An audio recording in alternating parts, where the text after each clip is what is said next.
-1, -2, and we're live. Hello, everybody. Come on in. We have a heck of a show for you today. We have all of the superstars lined up. We have a all-world cast. We have Soder. How you doing, hey, everybody? Buddy? And I'm really tired. Tired today. That seems to be the theme, man. That seems to be the theme. Yeah, I kind of wonder if I'm coming down with the coof. Don't say that. We got a couple of doctors here that'll heal you right up. So, and we have we have Dr. Williams. How you doing, sir? I'm doing just great. Thank you. Awesome, excellent. And then we've got an old friend and favorite of the show, Dr. B. How are you doing? I'm doing great. How are you? Whoa. Okay. Yeah, we're trying something new, guys. We are trying a call in for Dr. B because she is in the boondocks of the last frontier. So if you've ever been to the last frontier in Alaska, at the end of the day, there's not a whole lot of bandwidth. So there's 500,000 people, and I think everybody's fighting for that 1 gig of bandwidth. So, but hey, I am excited. I am your host, Q. We have some really important topics to get to. Obviously, we've been doing a lot of coverage on the COVID-19 virus, but you know, it's affecting all of us. It's very rare in this country, in this great, big, giant country that we live in, that we are all dealing with something at the same time. And even more rare that the entire world is dealing with the same thing at the same time. In some ways, it feels like we're all connected in a way. Whether that's good or bad or whatever, I think we can focus on some of the positive. And that's the point of the show. If you watch the mainstream media, you will be ready to jump off the edge of a short pier. But let your heart not be troubled. You are here with Out of the Darkness. We are coming out of the darkness, not going into the darkness. So it's great to have you guys here. Dr. B? Yes, sir. All right. It takes a long time for my silky smooth voice to make it from Minnesota to Alaska, so you'll have to bear with that slight delay. But Dr. B, this week we saw something. We're seeing a lot of things for the first time. It seems like, you know, this is the first time that I've ever lived through a worldwide pandemic. So it's just by sheer circumstance that my hometown or home state of Texas is being represented by Dr. Williams, and my heart home, the place that has my heart, where I grew up, Alaska, is being represented by Dr. B. And the one thing that both of those states have in common, besides me, is they are both heavy oil producing states. And oil is so cheap now, they're literally paying you to take it off their hands. Dr. B. Yeah, Why are And this they? is oil state. You being an economist extraordinaire and also very involved in the in the economy of your home of your state in Alaska, why are they paying people to take oil? What's going on with all that? Well, it's the decline in demand. What a lot of people don't understand is, yes, the Saudis and the Russians and our country have had a production war. That's part of it. But the other part is you have people telecommuting, you have a lot of deaths, especially in China. They're not being honest about the numbers. And the decline in demand for energy, along with overproduction, has caused that price to plummet. Wow. That's the reality. You said a lot there. So Dr. Williams, JW, Dr. Williams, Uh-oh. are you there? Yes, Did we sir. lose him? Okay, all right. So let me ask you I'm this: here. she made a comment there that China has not been honest about the numbers. So at this point, I mean, we were working heavily off of Chinese data in the beginning, but at this point, we have enough data from people that we trust, even our own data, that would suggest that those numbers just don't seem realistic, do they? I mean, the numbers we got out of China versus the numbers that we're actually seeing, do you believe those numbers? Uh-oh. Sorry, our link is kind of retarded. You can't say that word. So I'm hearing it. Which numbers do I need? The American numbers, the Chinese numbers, or the Italian numbers? What I'm saying is that Yes, I can. with the domestic data, Dr. Williams, try something. Try with the bandwidth that you have. Try cutting off your camera and just go on voice alone. If you press that little camera there and click on that on the bottom of your Hangout screen, we'll lose access to seeing your handsome face, but we'll be able to hear you clear. Did we lose you all together? I hope not. Oh my Okay. goodness. Does that work? Video feed off. That's a little bit better. All right. So are you buying the numbers that we're seeing that we heard out of China in the beginning?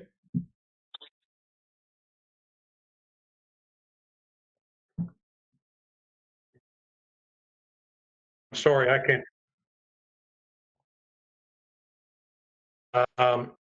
Okay, I can see you now. Can you repeat the question, Q? Okay. I was saying now that we have our own data and we have data from people that we know, people that we trust, is there any way that the numbers that we got out of China were reliable?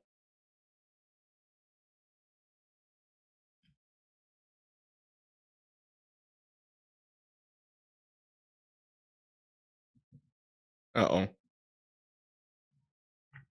Yeah, numbers we got. Yeah. I don't know. And the numbers we got out of certain others like Iran and Italy were unreliable. And what is various stages. Okay. So Well, we're just beginning to get a grasp of real data at this point.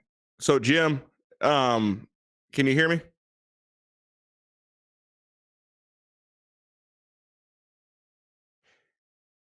Jim? Yes, I can. Okay. Can you shut off your camera there real quick? Yeah, I'll shut off my camera. Okay. Okay. Are you there?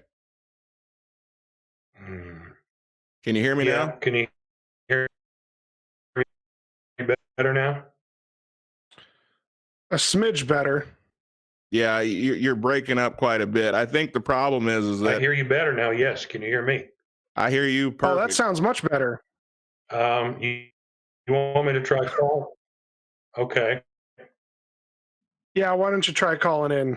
Should we That try might be a it bit now? better. Yeah, go ahead. All right, Dr. Okay. B. So this, What? all right, I'll try. Hey, Q, why don't you let me talk a little bit about the two scenarios that we really faced? Talk about the what? We really have two different scenarios that we faced.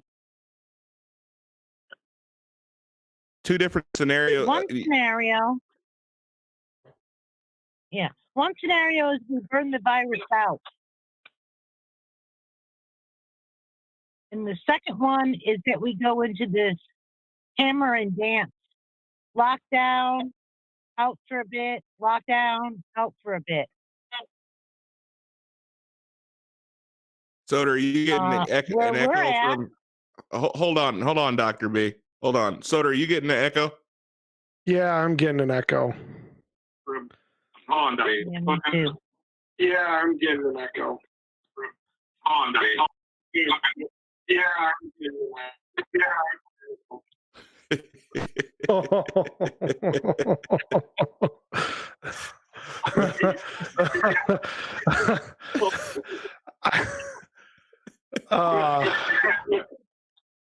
Okay, so Soder, now this is poetic justice. This really is, and I'm going to tell you why. I recorded, for those of you guys that are in the chat, I recorded a video. Oh gosh, what was it? A couple weeks ago, right? I recorded a video, and for some reason YouTube was acting stupid. I know I couldn't have possibly made a mistake because I don't do that. And it didn't record any of my audio. And so Soder posted the video onto our Discord for lip readers only. And he really Well, not that it's too hard to read your lips. well, see, it's like a billboard, right? So he entitled it, "This is what happens when I don't show up." And so it's just poetic justice that the very next show that we do, Soder shows up, and wow. Now, I want to be perfectly clear. Yeah. I tested this audio with my phone yesterday when I figured this system out, and this evening when I was making sure everything was working. So I am like 99.99999% sure that it's Dr. B's fault. Yeah. It's never Dr. B's fault. You bite your tongue. No. I've had enough whiskey that I will not bite my tongue tonight. You bite your tongue. That is uncalled for. Dr. B, are you there?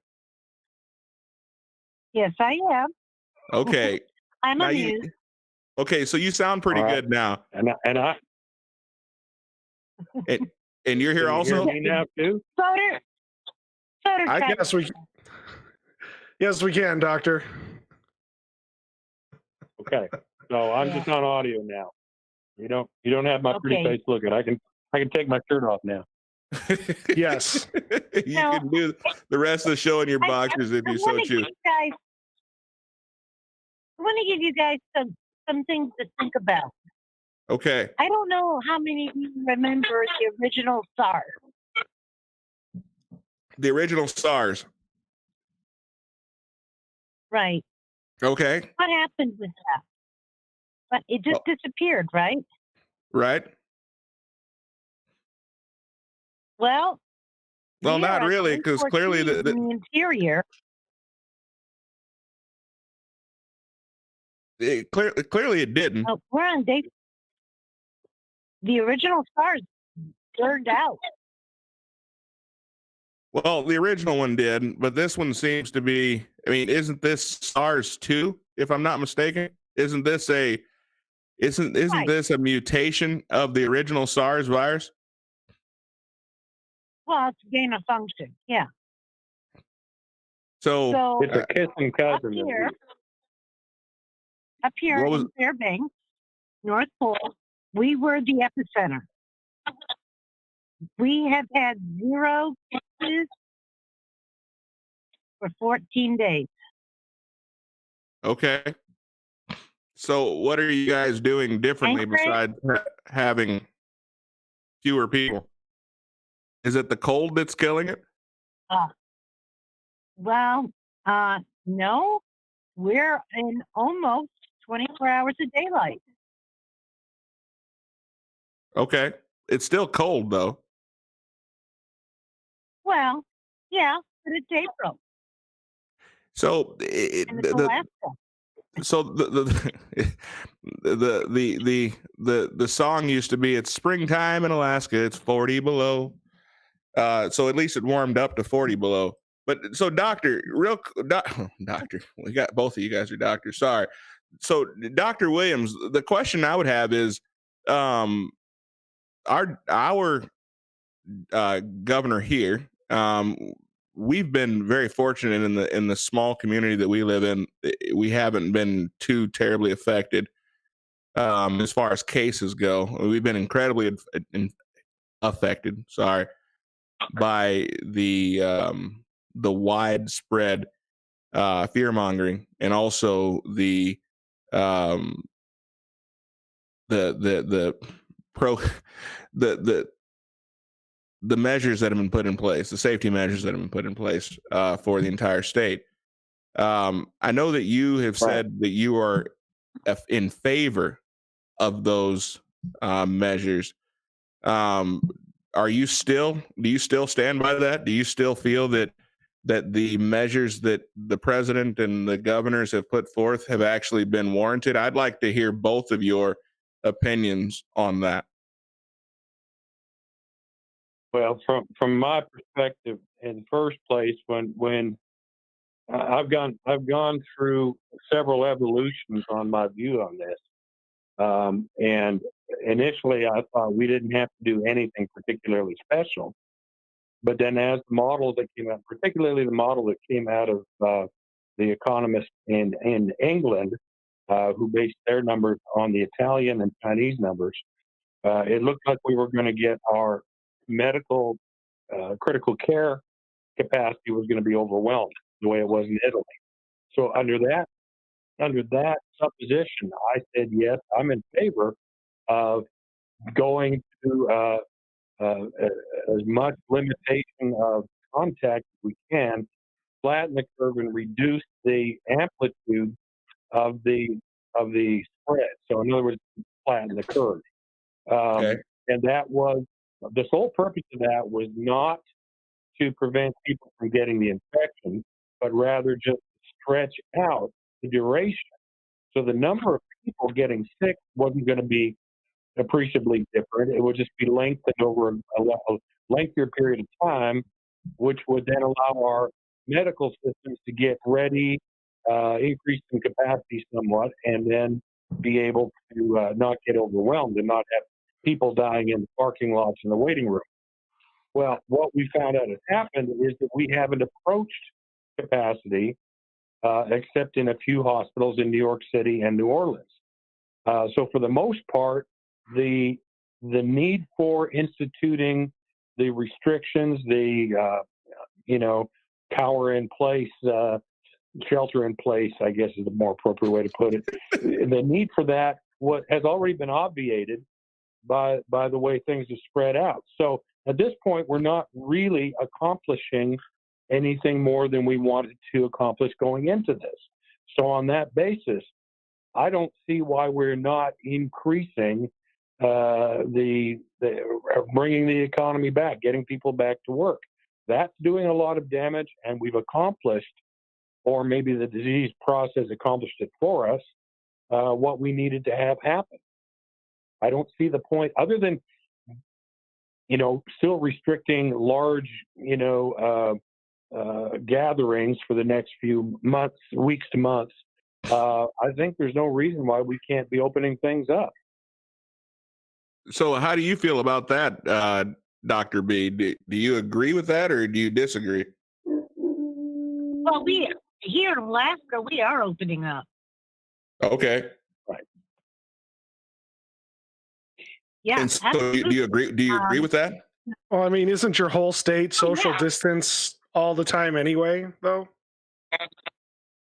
Well, yeah, 6 feet's kind of close. Right. Well, you could say the same thing about most of Texas, right? Well, you can say the same kind of thing about most of America in terms of area. The rural areas are kind of spread out, and Sure. as we've seen, the places that have been hit hard have been the very dense urban areas. Sure. You can't get a lot more dense than you can in Yes. Manhattan. That's about as dense as it gets, and New Orleans is also a pretty cheap pot job. Yeah, and I think in those areas, what we pursue in those areas is a little different than what the rest of the United States should be doing. I agree. Sure. Yeah. So you're saying we should probably approach it differently based on the demographic of the area. Based on the situation. Absolutely. Yeah. I'll give you an example. Cordova, Alaska has been locked down or stay at home during the whole national thing, okay? They've never had a case. Why Wow. are they in lockdown? Right. Okay. And now they're sequestered. They're not letting anybody in, and I don't blame them. I wouldn't either. But Sure. there's no reason why the people in that town can't all eat out together. They've all been, sequestered all winter. Why do they have to be continuing with these phases? Right. We have whole communities like that. And as long as they're not letting anybody in, I don't see what the problem is. Well, a lot of our governors, are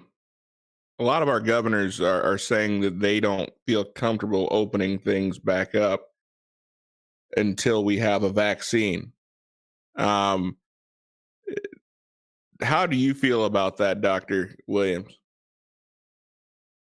Well, I think that's completely unrealistic. We're, as I said in my brief update on Tuesday, we're not going to have a vaccine before very late calendar year 2020 at the earliest. And even then, it's not going to be widely. Depending on what type of vaccine is selected, how well it works, and how hard it is to manufacture, we might not have it spread out to the whole world till into first quarter 21, or maybe not even till fall of 21. So if you want to try and shut down an economy for another 16 months, you're not going to have an economy left to run. So those are just completely unrealistic statements, I'm afraid. Wow. Yeah, let me follow up with that. We never had a vaccine for the original SARS. What makes anybody think we're going to have one for this one? Because Bill Gates is working on it. Well, and Bill Gates is putting a lot of energy and a lot of time and a lot of money into this. So, I mean, if Bill Gates is behind it, clearly we're going to have one. Whether it's a good one, we don't know. Yeah, he said that about the original SARS. Did he say that he was going to put together a vaccine for the original SARS virus? Yes, he did. Wow. This is the same song and dance of the original SARS. I know you're pretty young, Dr. Williams. Do you remember that? I mean, what similarities can you draw between the original SARS and the current SARS COVID-2? The SARS one, as I was saying, SARS one was a cousin of CoV-2 or COVID-19. The problem, as Dr. B points out, is that the first SARS burned itself up very quickly, partly through extreme containment measures with good real world data, but partly for reasons we don't know, we don't understand. but it did. It burned itself out quickly. And we see some epidemic diseases that have a tendency to do that. The way they are programmed is they've got a finite number of generations that they seem to be able to maintain their virulence and transmissibility, and then they're done. The hemorrhagic viruses coming out of Africa are the classic examples. Marburg was the first and probably the worst, and it didn't last very long. Despite the fact that we couldn't do anything to contain it or control it, it just burned itself out. Ebola, the first time it came around, pretty similar, but Ebola has evolved. It's mutated and it's been harder. It's got more longevity each time it erupts. So the virus is clearly evolving. What COVID-19 is doing is something, it looks like, kind of between SARS-1 and what the African hemorrhagic viruses have done. That's my take on it, but this is that's a very watered down and very simplified version of what I think I understand. So we're not dealing with the same disease as we were in 2015 with SARS-1. We're dealing with a similar disease, and apparently they were able to use antigen from SARS-1 to start developing the first vaccine in China, which they claim is ready for phase 2 trials. Now, whether that's true or not, whatever part of that story is true, we don't know yet. But they're saying that they've got a vaccine that they're ready to take to phase 2 trials. And with vaccines, there are 3 phases of human trials that must be completed before they would be eligible for dissemination and use in the population at large. So we're a long ways from getting that ready to go. Okay, so Yeah. Dr. B, let me ask you. I mean, so they're saying that they're ready for phase 2 trials. I mean, how much information do you actually?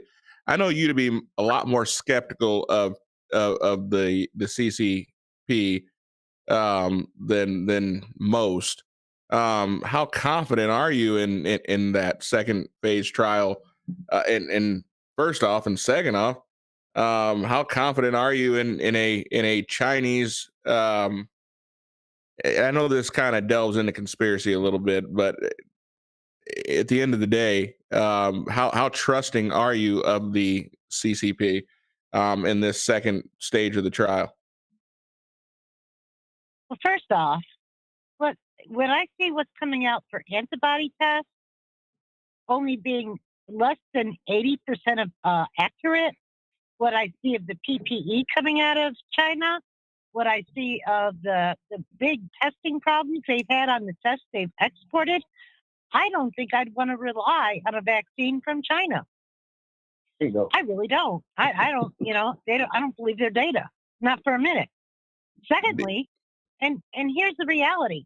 They are in their own new lockdown. They're in the second wave. I don't know how much you know about what's going on in China right now, but the second wave has hit them hard. And all their northern provinces are being hit very, very hard. They're in lockdown again.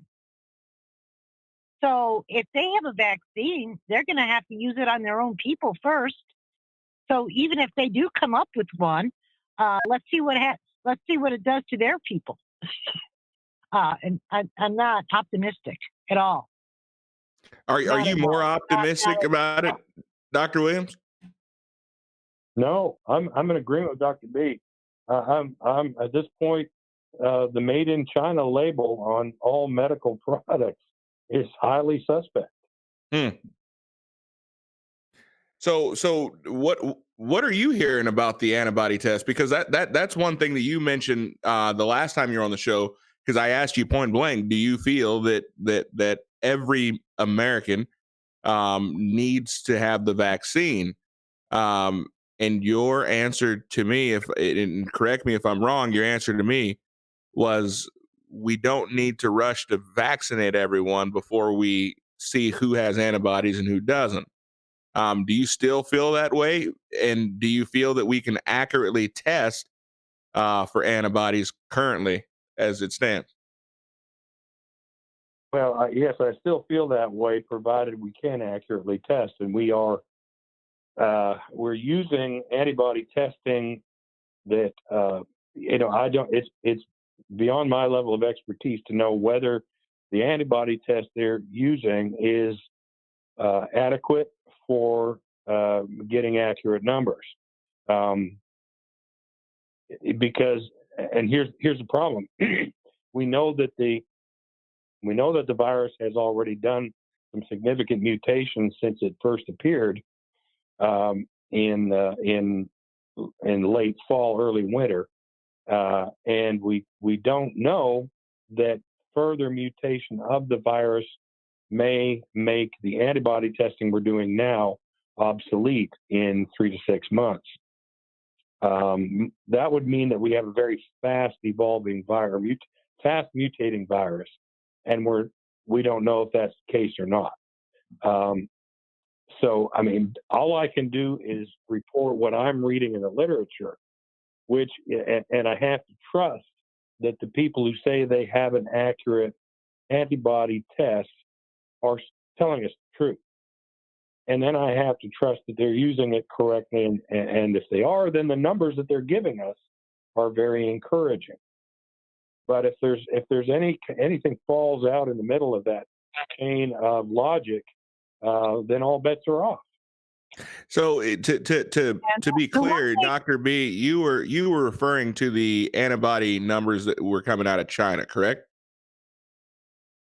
Well, the antibody numbers that the antibody test that comes out of China, that's what they use down in Santa Clara. And that is the test that both Spain and France have had real problems with.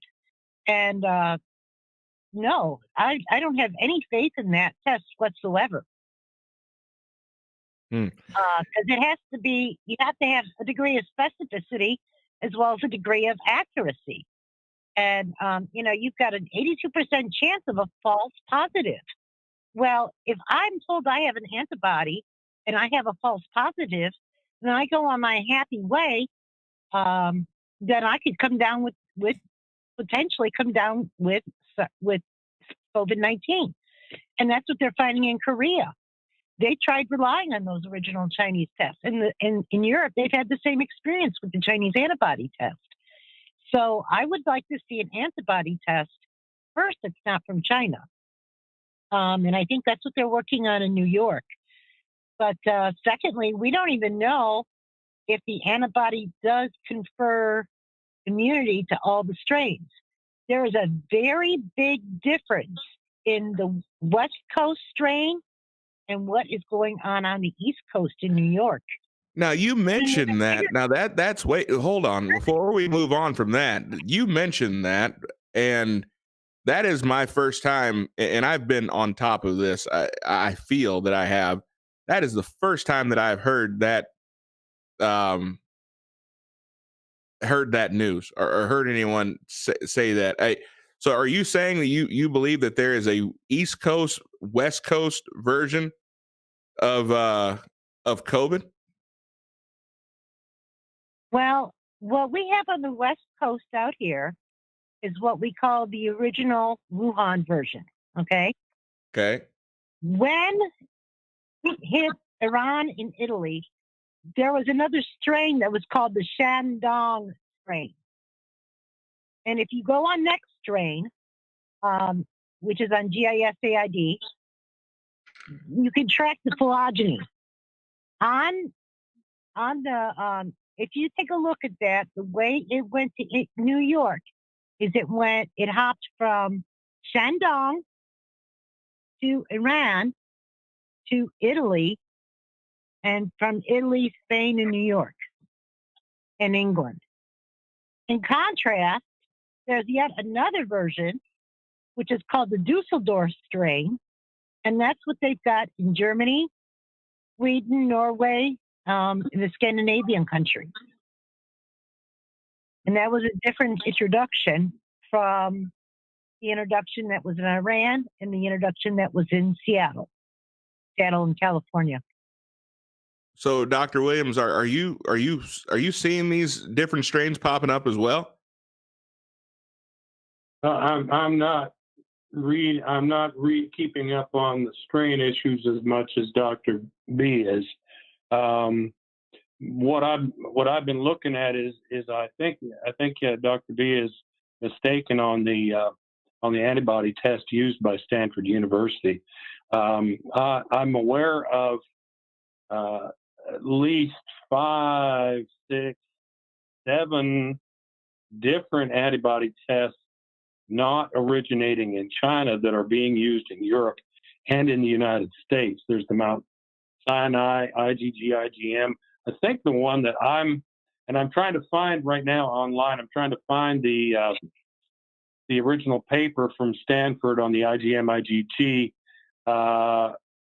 If you would like, after this, I'll send you the information. Yeah, Because at first I didn't think it was the Chinese antibody test either. But when you look at where that testing company got the test, they ordered it from China, put their label on it, sent it to Stanford.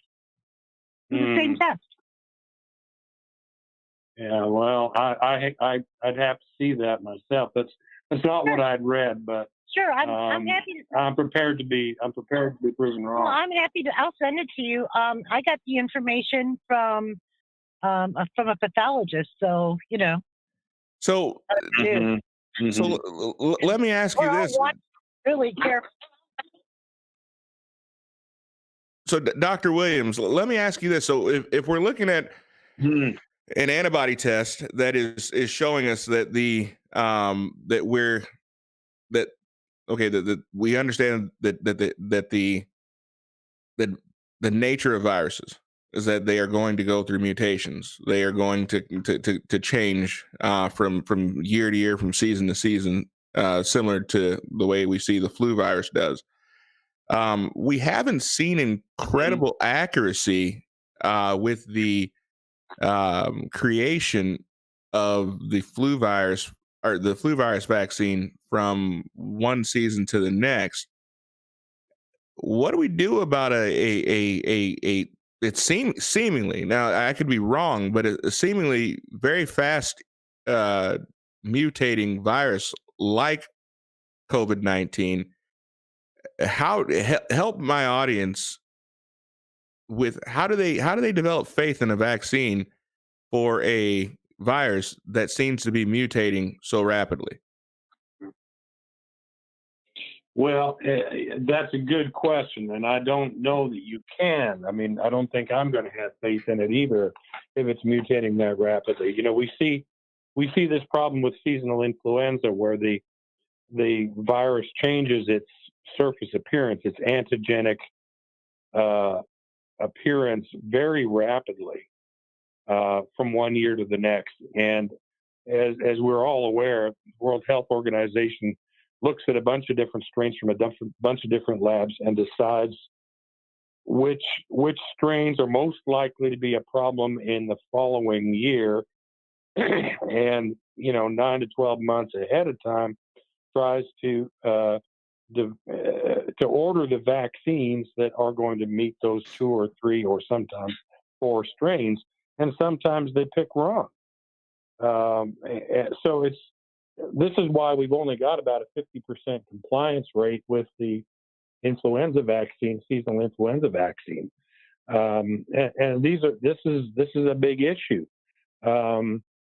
We don't know yet that COVID-19 is that much different. We do have different characteristics of the virus and that show up from one place to the next that allow molecular biologists to look at them and say, this is where it came from. We can look at the molecular makeup of that virus that we culture from an individual in New York City this week, and we can say, well, from that genetic blueprint, it appears to have come to New York through Europe by way of the Middle East by way of China. And that's pretty accurate. But in terms of the antigenic markers on the surfaces of these viruses, we don't know yet how quickly those might be changing. Now, again, as I said, I haven't looked in depth at the Santa Clara County study from Stanford, but when I look at I looked much more carefully at the German antibody surveys that they've been doing in Germany, which is out of the University of Bonn. The numbers they got there in terms of number of people exposed compared to number of people showing up positive to the exposed by proven by IgG and IgM antibody production. These numbers were comparable to the numbers that Stanford was finding in Santa Clara County.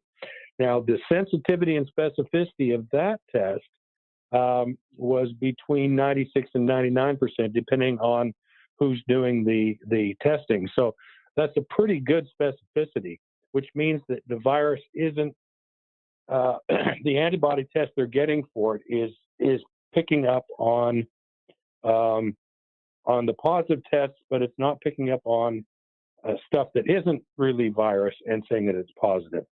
So when I looked at the Santa Clara study, a lot of the problems with that are more methodological. They use the way they select the people for the studies really can change what the outcome of your study is going to be. So their numbers of, I believe that they said between 25 and 80, or 28 and 50 times more people have been exposed and have antibodies to it than we thought there would be. They're not finding such a big disparity in Germany using a test with similar sensitivity and specificity. So that suggests that what you're seeing as a difference there is in the way they select their patients for the study, their study subjects. And this is a problem with a lot of this research we're doing right now. We're, depending on who is selecting the subjects for the study, you can get a very different result with the same kind of materials. That doesn't mean we're dealing with a different virus or a different viral strain.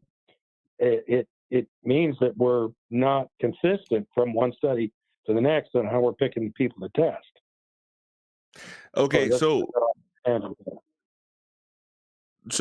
with all of that, as we unpack that, because there was a lot said, but the one thing that I want to hone in on is the fact that you mentioned that we're finding that there are a lot more people that have been subjected to the virus than what we originally thought. So that would mean that our survival numbers would be off dramatically, correct? If we're looking at the data that we have from the Princess cruise liner being very similar to the data that we've seen off of the Roosevelt, the data that we're seeing out of Santa Clara, which is very close to the data we're seeing out of Germany, you mentioned, showing that the exposure rate, I mean, and if I'm wrong, if I'm picking this up wrong, correct me, the exposure rate being 28 to 58 times higher than what we originally thought, that would mean that we're really kicking COVID-19's behind. I mean, am I missing something here? No. I would hesitate to say that it's we who's kicking COVID-19's behind. I think that most likely the virus is kicking its own behind, and as a number of us were saying early on in this pandemic, there's enough coronavirus out there on a regular basis. And remember, this is a family of viruses. They have a lot of similar characteristics. They have a lot of similar proteins on the outside, peptides on the outside of the protein coat that forms the virus. So an antibody to the common cold that you have from having had a common cold from coronavirus 2 back in 2019 may confer upon you a certain amount of immunity to SARS-CoV-2. Okay. Because they are cousins and they do have some antigenic similarities. If we had absolutely no defense against this virus, it would be just like H.G. Wells's War of the Worlds. You know, the Martians breathed air from the Earth with air viruses in it, and all the Martians died because they'd never seen Earth viruses, and so they all died. That's what would have happened to us if we had absolutely no immune response to the protein code of the COVID-19 virus. That's what didn't happened to a lot of the happen. Indians All when of the this had- Europeans showed up, right? Yeah, smallpox and measles were devastating because because Europeans had been seeing some versions of these for generations, and so there was a certain amount of generational. Generational is the wrong word. It's not an RNA memory. It's the fact that we had people who had grown up in Europe had immune libraries that were better capable of dealing with the pathogens that they saw on a regular basis. You take that to a naive population, and they just have no defense. Herd immunity. Yeah, it gets back to the concept of herd immunity. I'm hearing a lot about the herd immunity thing. Yeah, I mean, it's not just herd immunity, though. Herd immunity is a simplistic way of looking at how many people need to be in a population who are actually immune to the actual virus in question for it to confer enough of a defense for the population at large that it goes from epidemic to endemic status. So it's always there. Some people are getting it now and then, but it's never turning into an epidemic. Now, we can get herd immunity with about 70% of the population having immunity to that particular virus. When you get a new strain of a virus, like the seasonal flu mutations every year, you're not relying necessarily on herd immunity.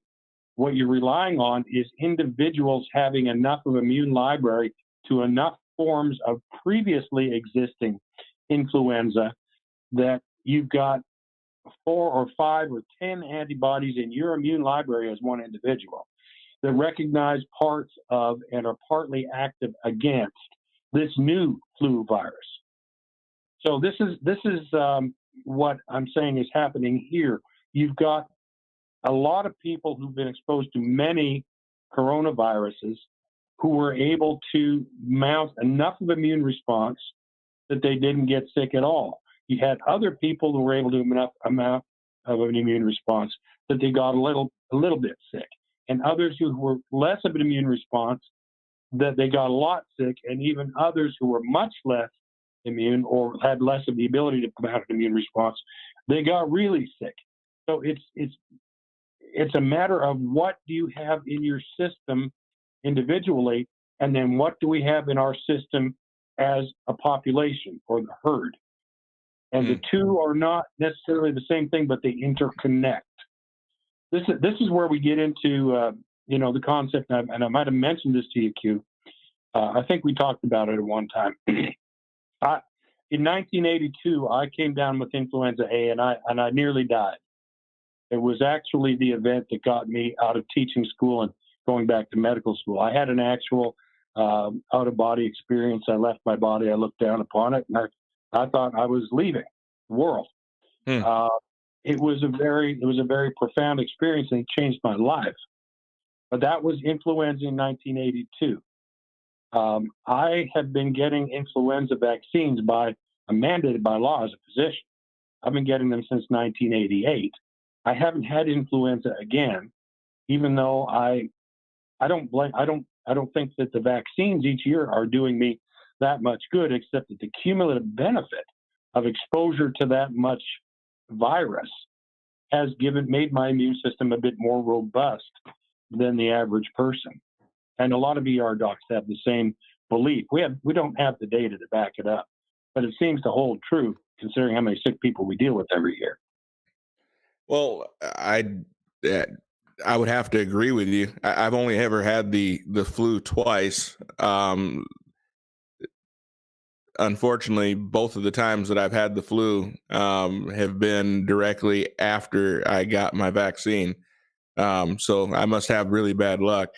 But I want I want to give a huge shout out to Dr. B.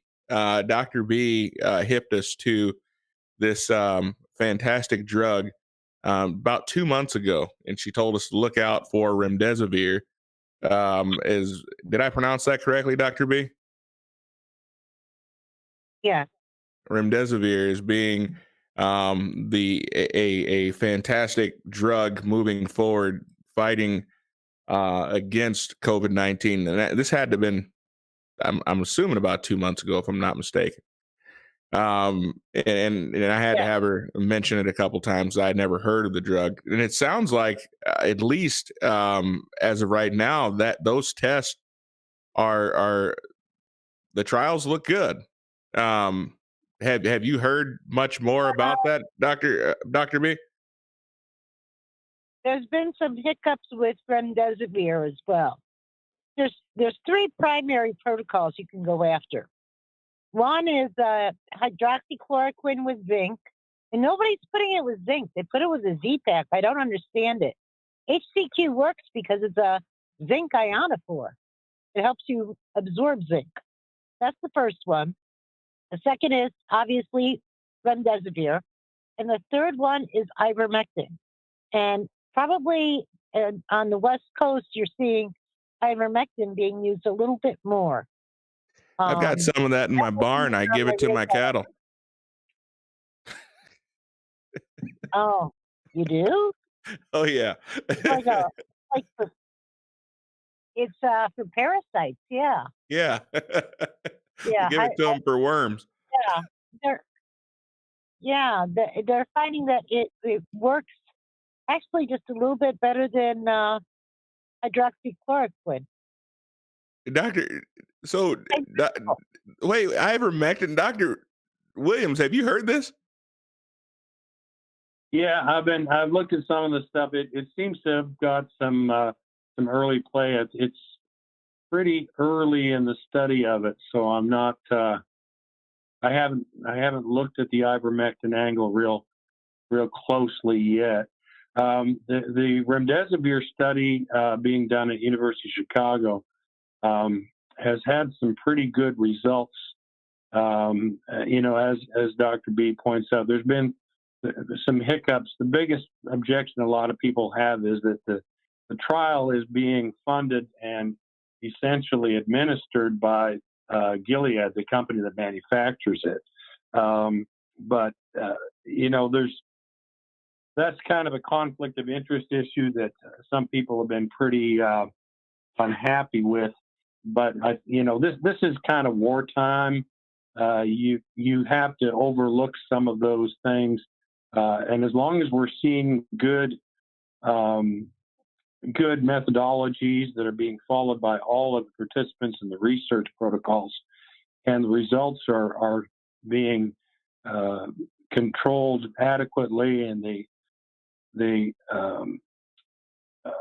selection criteria are consistent, I think you get some pretty good numbers. And remdesivir, as Dr. B, I'm sure, told you, was a drug that was developed for SARS-1. And then we just didn't really have a lot of use for it. But it was in the armamentarium and ready to be tested out, and it's worked so far. But it's early innings. The other thing, as Dr. B points out, the hydroxychloroquine and zinc angle, which is what they've been following in Israel, that's the route they've gone, has been pretty effective. Now, I haven't looked at the Israeli data for a couple of weeks now. I've been following more closely the group in Marseille in France, Dr. Raoul's group, who did the hydroxychloroquine azithromycin combination, which for reasons that nobody understands, has been effective, which makes you think, okay, well, it seems to work. HCQ with azithromycin works. HCQ with zinc works. Why are American trialers using hydroxychloroquine alone when even the people who started recommending this back 2 months ago, 3 months ago, were saying you got to use it with one of these other drugs? Wait, hold on real quick. Let me interject there, because it's one of the things that has really bothered me with the way Americans are using it. They're administering it once people are in ICU. Yeah. That's not how the Koreans use it. That's not how the Chinese use it. That's not how the French are using it. Nobody's using it that way. Right. It's like right after you test positive, when you're still before you go into that ICU situation is when you administer it. Once you've got somebody in ICU, at this point, you are much better off with convalescent plasma. Yeah, yeah. I mean, I agree with you. All of the successful treatment protocols have taken people who are much less sick and treated them before they get to the point of needing hospitalization, or really not just hospitalization, but before they need ICU or step down ICU. So exactly, that's what the VA study that was just published a few days ago that got a lot of press, as it proves hydroxychloroquine doesn't work. Well, first off, it wasn't a proper clinical trial. It was just an observational study. It wasn't even a trial, and they were treating very sick people with many comorbidities. But the press has jumped on it because they think, well, this proves Donald Trump is an idiot. They're not looking at the science; they're looking at the politics, and that bothers me. Could I ask you a question? And this is going to take both of you. I want both of you guys to answer this question. Do you feel that people's response to hydrochloroquine would be different if had it been Dr. Fauci that suggested it as opposed to Donald Trump? The problem is that Fauci is still shouting through the Trump megaphone, and there's some people who just aren't going to accept anything that Donald Trump says, even if Dr. Fauci said it first. So, do you feel that it would have been? Do you feel that it would have been responded to differently had it been Dr. Fauci, Dr. B? I don't. There's just as many people who don't trust Donald Trump also don't trust Dr. Fauci. There you go.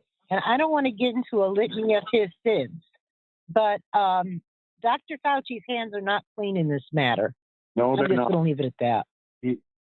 Yeah, I think anybody who's worked in research for any length of time in medical research has discovered that there's some squeaky wheels who get a lot of grease, and they swing a lot of clout, and they're not necessarily the people who are right.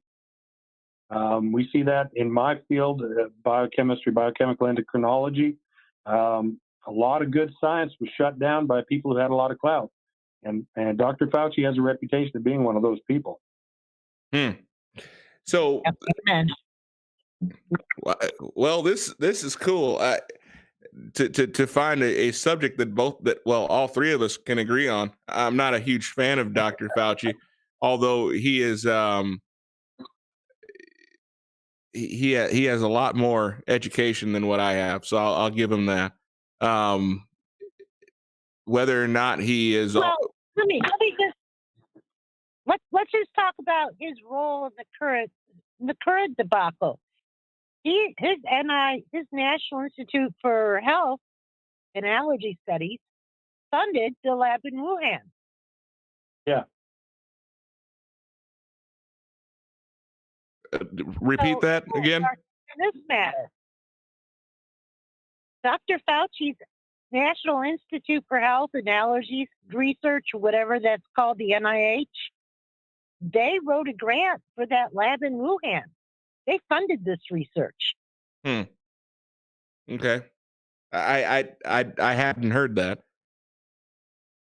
But in fairness though, the Wuhan lab was in large part set up by American scientists who were at the time of the last SARS-1. They wanted China to be able to start studying this stuff on the ground because there wasn't enough time for American scientists to get over there and do the work. They wanted to have people with boots on the ground who could do that. So they fast-tracked this lab starting in about 2015, 2014. So, yeah, this is an American lab run by Chinese people. What could possibly go wrong? Dr. Fauci's hands are not clean in this matter. Let's just put it that way. And I'm just going to leave it at that. I've got my own opinions, but I'm an economist, not a virologist. So let's back up real quick. So, with that being said, we are in a situation that we're looking, and that's the purpose of these shows. We are looking for hope. That's what we're all looking for. We can wait around for a vaccine, but as you mentioned earlier, Dr. Williams, our economy will be in shambles if we sit around waiting for a vaccine. I personally believe that we should be looking for treatment options, which we found some that seem promising. The hydrochloroquine, I'm a little bit more of a fan of the hydrochloroquine for this purpose only. Every single night that I watch television, I see these pharmaceutical companies put drugs in front of us that seem to have more side effects. And my father's a pharmacist. He's been on the show before as well. They seem to have more. The side effects seem to be more of a concern than some of the treatments that they're supposed to be curing, right? But we're talking Yeah. about hydrochloroquine, a drug that has been around since the 70s. I mean, so it's well nearly 40 years. I've been is what I believe I've heard. So I mean, we're talking about a drug that's been around and has some clout. It is shown to be fairly safe. But a lot of the American media is saying that it's a toxic drug, that it kills people. I'm not seeing that in the data. Are you guys seeing that in the data? No. No, and you got to be honest that the American media, and I've said this now twice, and I'm probably going to say it in my column again tomorrow. The American media, the journalists in America can't math and they don't science.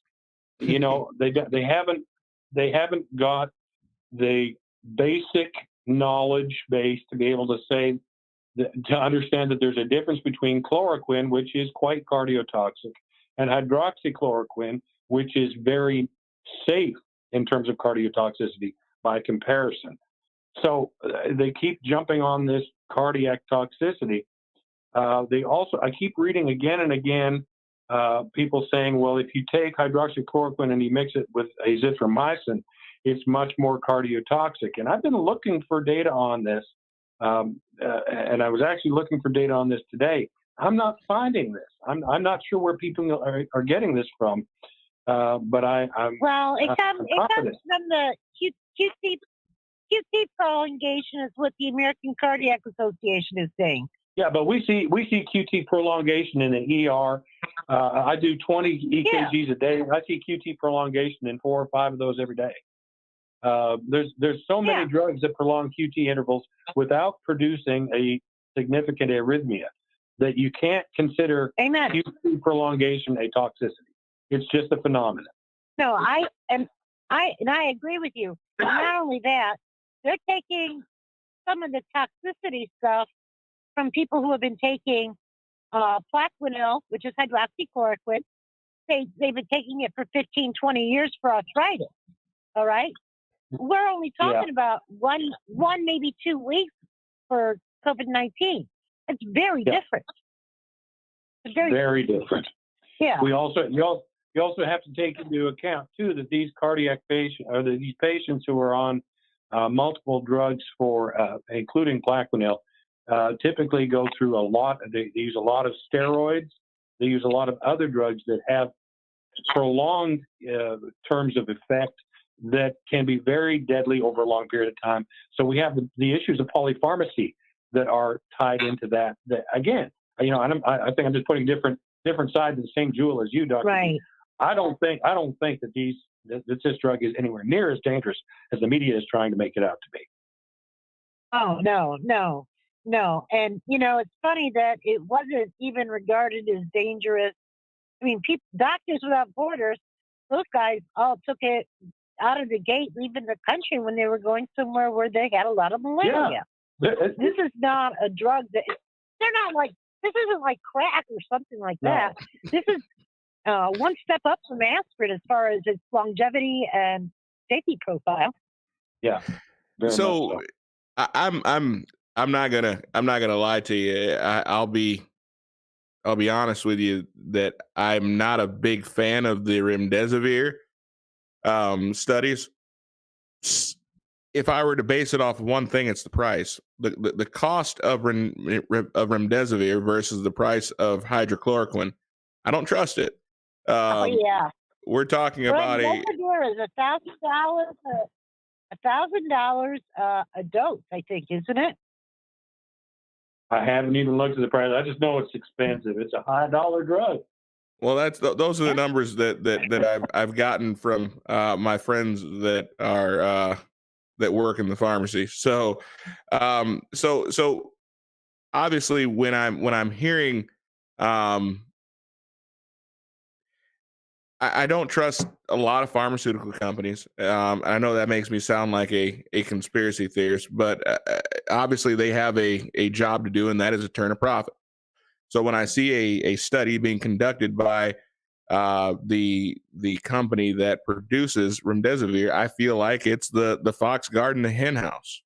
Just to put it plainly, we're seeing promising studies about a drug that has been around for 40 years. That has, I mean, regardless of the reason for the use, has been pretty safe. That is a fraction of the cost. I mean, I want to say that because it's been around so long, there's been a lot of generics that have been introduced to the market. You're looking at what, 60 cents per dose or 80 cents per dose, as compared to nearly $1,000 per dose. I mean, I know if I were a pharmacist, which one I would push, or a doctor that was that. Anyway, I'm not going to get into that, but I can see the benefit to pushing one versus the other. But at the end of the day, I don't feel that the HCQ is getting a fair shake. No one ever claimed. What I'm seeing is a lot of studies that are based on the hydrochloroquine as a standalone drug. I haven't read many positive studies that have stated that hydrochloroquine alone is making a lot of headway. But man, I'm reading some really positive studies when put with hydrochloroquine with zinc, or hydrochloroquine with Z-Pak, or with all three. I've seen some studies with all three. I mean, it seems to be somewhat magical. And I know it's not, but I mean, but you know what I mean when I say that. The study that just came out of Brazil was really, really quite strong, showed quite a positive effect of HCQ. HCQ alone, or HCQ in connection with Z-Pak or zinc? I have to go back and look at it again. You got to remember, I'm an economist. I'm looking more at the financial markets, not the. I mean, I only look at this other stuff because it affects stock values, right? And of course, human health. I mean, I'm a high risk person, so is my husband. We're older, we're in that age group where people get the COVID and die. So, I forbid you to do that. Yeah, well, that's why I think people have to look at the future. They got to think about how they're gonna roll from here on out. I'm kind of optimistic in a way that we've burned it out up here. Australia and New Zealand and Alaska looks like we may have burned it out. And if we can do it, then I think other places can do it. I would say I'd have to agree with you. With the data that you're seeing, Dr. Williams, do you agree with that? Yeah, I do actually. I think that our at the beginning of the week, I was looking at testing numbers in Germany, which is Germany and Holland in combination. Their antibody testing is probably more advanced beyond that of not just antibody, but acute disease test, the test for the infection, direct antigen testing. They're ahead of everybody. And they're all that, this is something that seems to be showing up in every larger study, is that a lot more people have had it than the original models predicted would happen by this time. And most of the people who are getting it are not getting real sick. So if that's the case, if you're seeing, as in that one town in Germany where they had, I believe it was 15% of the population tested positive for active disease, but only 4% were actually sick. And then you looked at the antibody data as well. And I was just, by the way, just looking at a list of the antibodies that are non-Chinese antibody tests. The test they used in Santa Clara County, I can't find it in this list of mine, but there's a lot of antibody tests out there, and there's a lot of coronavirus active disease antigen tests out there. And the thing that I like about it is that we're seeing people using multiple tests in multiple populations, but they're coming up with similar numbers, which don't match the numbers that were coming out of Italy in January, that don't match the numbers coming out of Iran in January, and don't match the numbers that came out of China in December and January. What we're seeing when we've got reliable testing being done by reliable medical scientists is this disease is not as virulent as it was supposed to be. It's not as infectious as it was supposed to be. And I think we are starting to see it not necessarily burn itself out, but it's starting to lose its edge on us. So I think we're in a positive sense on this. My only caveat on all of that is that none of us know what's going to happen. None of us can predict accurately. The models everybody's used so far have all been wrong. So we're going to kind of have to go out on a limb and find out whether it works, whether we can actually start coming out of isolation and do okay. I don't know. If people come out, and that's sorry, why go ahead, I think for some people, I think this is going to be a little bit of a hammer and dance. Yeah.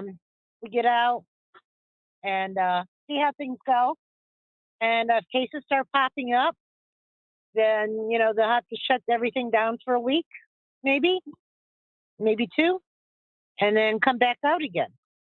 So you're seeing the second. Maybe we don't have to shut everything down if we actually do as the best of the testing has done in, say, South Korea, where you isolate the population. So if you do get an outbreak, you contain that area of outbreak. You contain that vulnerable population without shutting down the whole damn wait a state. minute! I didn't mean to shut down the whole. No. I know. Like, I'm say, if you trying to amplify get a cluster of cases, say, I don't know, in Point Hope, well, then you shut down Point Hope for a little bit, and let that take care of, let people let it burn out there, and keep that area quarantined off. So exactly, that's usually real quarantine. So we can't call what we're going through right now quarantine. Throughout history, quarantines have always been reserved for the ill. But from what I'm hearing from you and what I'm seeing it's called sequestration. You sequester healthy people. Yeah. and that would probably be much more accurate as of a statement. The problem is I doubt that most of the people in the American media could spell sequestration. So that might be the problem. And I say that tongue in cheek. Anyway, but what I'm seeing is a death rate of less than 1% when you look at the overall numbers. And I've seen some very, very liberal numbers as it pertains to the infection rate. I mean, the infection rate, it seems that as though this thing has run a strong course and either been looked at or suspected as a bad cold, or a flu in a lot of the population, early fall or early winter, late fall. Those are some of the studies that I'm reading. But I don't know if you guys are reading some of the similar data. Well, I think, Quentin, let me just explain something to you though. When you look at case fatality ratios, you got to put a perspective on there. The case fatality ratio for somebody over 60 is radically different from somebody under 40. Mm. The case fatality ratio for men is much different than it is for women in all age groups. And the case fatality ratio for ethnic minorities is really sad. Mm. So the statement that I made to you a few months ago that because I was of African descent that I would be immune from it is proving to be not true, correct? That is not true. It never was. Well, No. it seemed true when I said it. Well, darn it. I'm sure there are many people in this. I'm sure there are many Somalians out there today wishing it was true, but it isn't. And if the data in the U.S. has told us anything, it's actually hitting the Black community harder. And it's back to the vitamin D issue in many respects. In all fairness, I know? mean, I am from the South. My mother is from the South. Therefore, we ate like people from the South. Early on in my life, everything is fried. Everything is covered in sugar. Everything is covered in butter and lard and everything else. Unfortunately, diabetes and heart disease and hypertension comes along with that lifestyle. I believe that a lot of the issues that we're seeing in New Orleans has to do with number one, obesity, number two, diabetes, and number three, extreme hypertension. So I don't feel that this disease necessarily is targeting skin color as much as it is targeting people who have in all fairness, bastardize their bodies and over a long period of time. And when they finally need their body to stand up for them, their body's not in a position to do it. I know that's going to be a controversial statement, but I'm speaking as honestly and as plainly as I possibly can. No, those comorbidities are in fact very, very big comorbidities that go along with the case fatality ratio. But the other factor actually have to do with the amount of melanin in the skin. If you have a darker pigment skin, you are less efficient at producing vitamin D.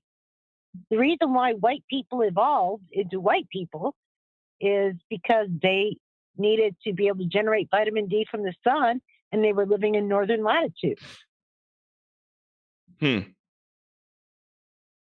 Yeah, we're just kind of washed out, Cube.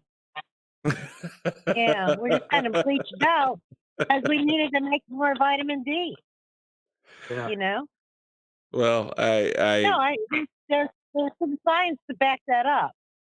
There's a guy named John Campbell who's a nursing faculty member in England who does. He has a YouTube every morning. He goes through a series and he talks about the differences in the body. When he was in Africa teaching nursing, and when he's been in England teaching nursing, and the differences in vitamin D that were generated by the people in Africa where he was at vitamin D was very low in most of those areas. Certainly. Go ahead. It is an issue. And even when you get to Alaska at the latitude I'm at, I mean, why did COVID disappear when we went into 24 hours of daylight? Part of it is the sunlight kills COVID. But the other part of it, too, is that we are making our bodies up here now are making massive amounts of vitamin D. Well, I am. Which I might add, which I might add, vitamin D is something that we've been in medicine for a while now. There's been a lot of studies showing that we're largely, as adults, very deficient in vitamin D in terms of cardioprotective effect. I have all of my patients who, on my health optimization program, I've got them all taking a minimum of 5,000 units of vitamin D daily, even if they're out in the sun, because you just don't get enough in a standard American diet. That's right. And up where I'm at, I take 10,000 a day in the winter. Yeah. Now this time of year that we're in now, I'll take 10,000 every other day. Fair enough. Yeah. That is a huge impact on your immune system. You bet it does. So could I ask, how do you prescribe that? Do you prescribe it droplets, or do you prescribe a liquid form, or do you a multivitamin, or how do you prescribe that typically, Dr. William?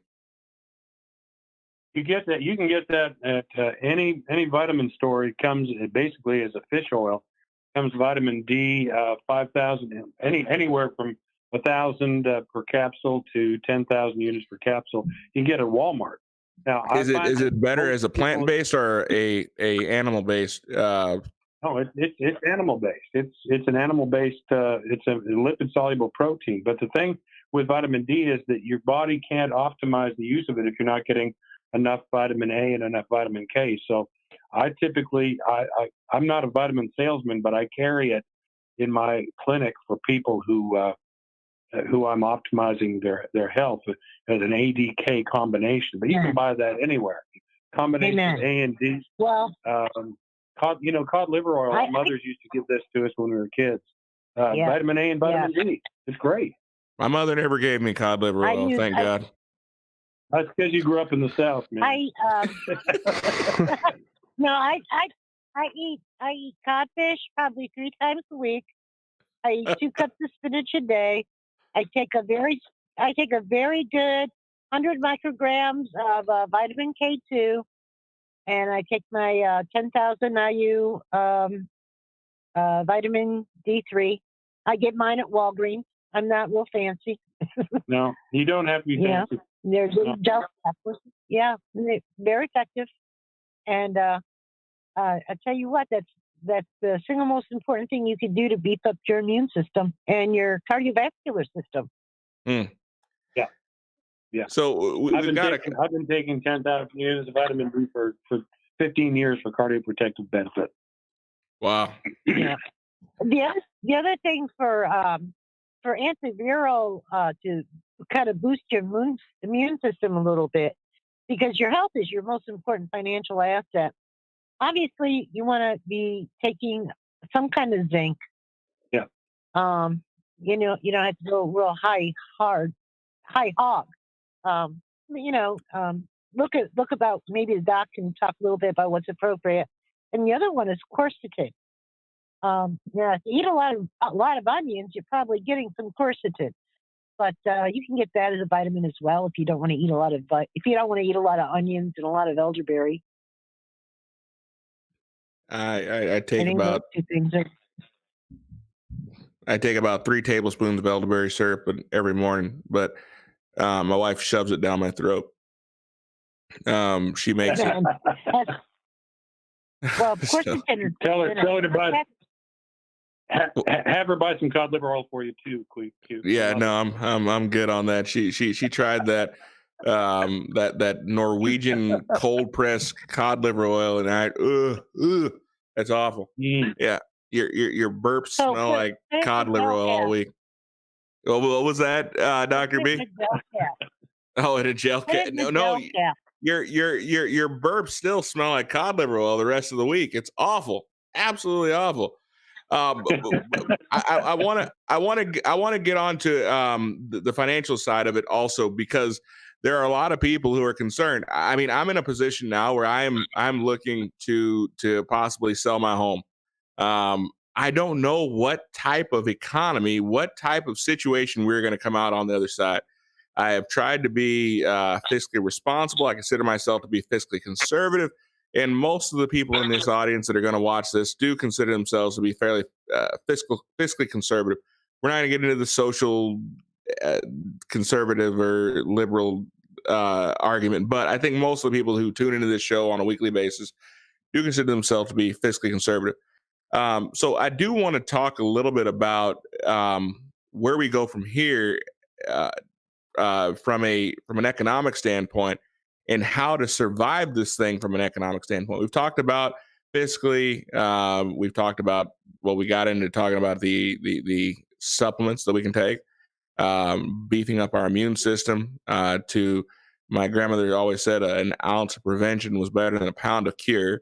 So I'm a firm believer in beefing up our immune system. We've talked about some of the benefits of remdesivir, of HCQ or hydrochloroquine, and mixed with zinc and the Z-Pack. So there are some treatment options that are starting to come forward that are proven to be promising. But I want to talk about the economic impact of this, because I'll be very honest with you. I said from the beginning, when I saw the measures that many of the governors were taking, and even our federal government were taking, I felt that the economic impact of this, and shoot me if you think I'm wrong, whatever. I feel that was the goal from the get-go. I feel that the goal was the economic impact of this, and I feel that is why our media has taken this story where they've taken it. We are looking at a disease, and you guys feel free to jump in anytime you want to, because I know you guys are the professionals. We're looking at a disease that has a death rate or mortality rate similar to the flu, but we have treated it as though it is something totally different. But just so you know, okay, I'm losing battery power, and if I go inside and plug in, you're going to lose my audio. Oh, so okay. So you're saying we better make it quick. Okay. So, Soda, are you asleep? Are you still awake? What? Huh? What? All right. Yeah. So we got a couple of super chats we need to get through real quick, and then we're going to get into talking about the economic impact of the decisions that we've made. So, Soda, do you want to go ahead and go through these super chats real fast? I disappear. If I disappear, it's because my battery died. Oh, Lord. Okay. All right. First up, we have Osmodes for $2.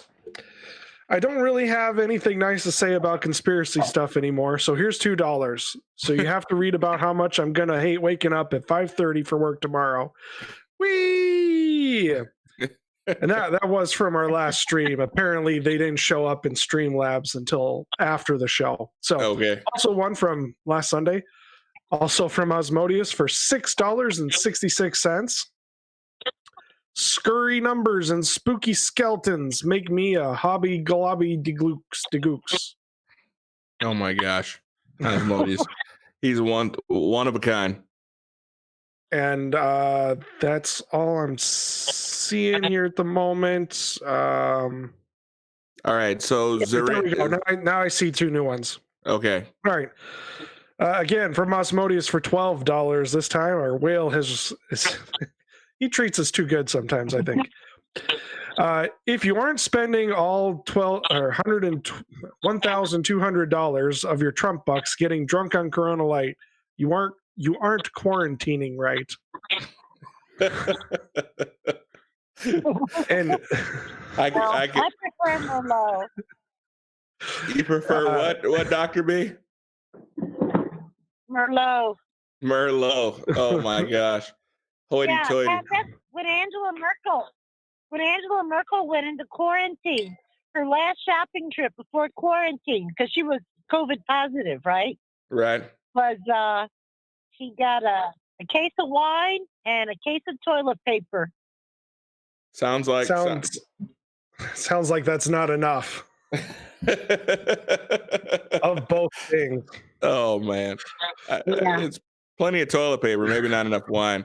All right, go ahead. All right, last one that's in the queue right now is Zurindu. Okay. I'm gonna just go with it for 10 New Zealand dollars.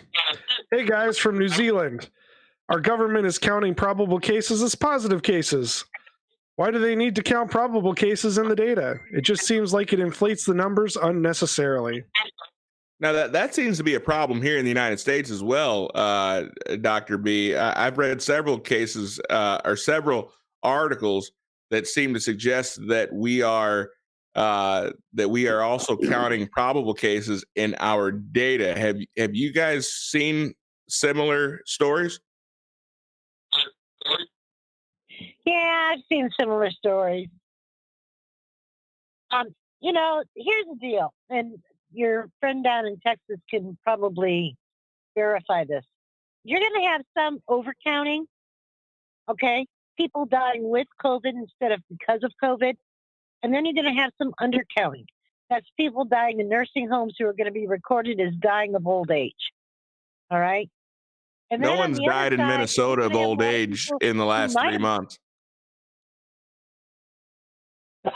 Well, then on the other side, you have people who would have died in a car accident or in or I don't know, trying to harass a moose, whatever. If they had been during their work week, occupational accidents and car wrecks and whatever else, if you had had people out on the road. So you've got two effects going on. And I think what's useful is to look at the number of deaths above the past 2 years.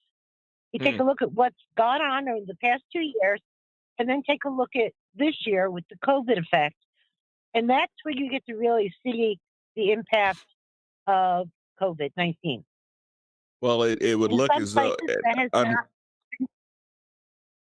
in some places that hasn't been very dramatic. In other places, it has. in Minnesota, it looks as though COVID is saving lives. And I'm not saying I know that's not the case. I'm not trying to be um, high, hyperbolic here, but based on the numbers, as far as shootings, as far as deaths from cancer, deaths from heart disease, heart attacks, those numbers seem to be down. But the COVID numbers obviously are up. Have you seen data that's what happens? But what happens when COVID starts to decline is you start seeing the uptick in the heart attacks again, because what happens is that people who ordinarily would have gone in didn't. And so they don't get the problem resolved. And so then they become more critical more quickly. what have you seen? So there's what they call booming. What have you seen, Dr. Williams, as it pertains to some of these overreported or underreported numbers? Well, Dr. B is absolutely right. There's a certain amount of underreporting that occurs that we've identified with previous epidemics of other diseases, not just COVID, not just SARS, but it goes back into other ones. So there's a certain amount of underreporting that occurs, and when the epidemiologists are able to look at this with over a period of several years of study, they usually find quite a few more cases that slip past the censors at the time, and we tend to see a slightly higher death count. It doesn't matter what disease it is. What we're hearing a lot of scare stories from the media, both the alt right and the alt left, and then the mid range. They're all saying different things, but we've all heard the story of the 3,700 deaths with no attributable cause for testing for COVID that were just lumped in with the COVID-19 mortality statistics for that week a couple of weeks ago. That might be a bit egregious, but I don't think that is the overwhelming pattern. I think for the most part, we're probably going to come in fairly close to where we are now in terms of deaths, which is, by the way, less than 0.4%. It's probably going to come down pretty close to 0.2% from what we're seeing in the literature that I'm reading. And that's based on some of these new antibody testing and so forth. So this is all projections yet. We don't really know. But I think that the overall numbers are probably reasonably ballpark accurate. But what that tells us, nonetheless, is it's not as deadly as we were led to believe from the original projections coming out of London, England, back in January.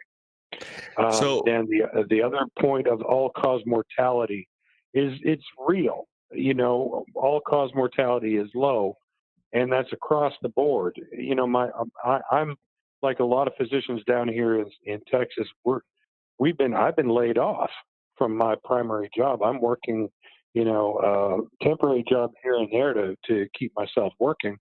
But RER in Victoria, Texas, where I primarily work, has just been seeing a fraction of the people that we normally do. And everybody's asking, where did the heart attacks go? And this is just not Texas. This is everywhere. Mm-hmm. You know, when we get together for an emergency medicine podcast, everybody's saying the same thing. Where's all the heart attacks? Where's all the strokes? Why are they not happening? Because, you know, if people were dying at home, they would still be going to the mortuaries. They're not. Right. So you got to think that what's happening is that a lot of people are doing things in the normal course of events that are not healthy for them.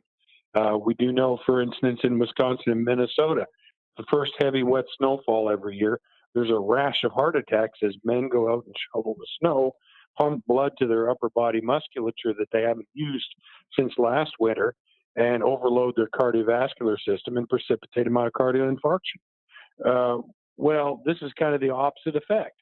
We've got people sitting at home who would normally be going out and mowing their grass and maybe going and having a couple of snorts too many down at the local bar or what have you. They're not doing those things, and they're not getting their heart attacks and strokes. So what the hell? Wow. Yeah, we got to look at what's going to happen with all-cause mortality when, in retrospect, once this is all past us. But the point is, we've got to get enough people infected with the virus to reach a level of herd immunity.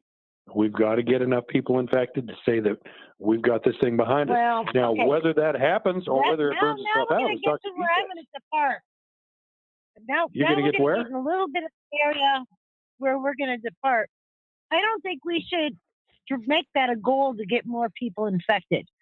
I'm sorry. I don't think that should be a goal. I don't think it is a goal. I think it's just a reality. Well, more people will get infected. I think it's possible to sequester this out.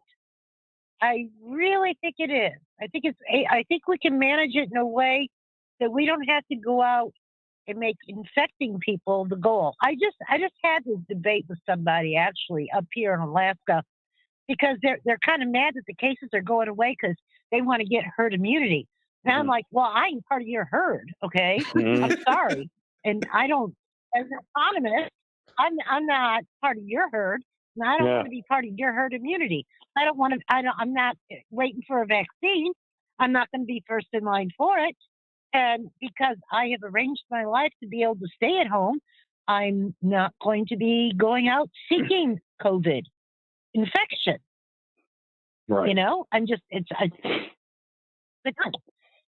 so as long as people like us are out there who are keeping ourselves pretty much sequestered, I'm not going to participate in your herd immunity goals. I mean, that's just where I'm at. Okay. No. I mean, that's fair.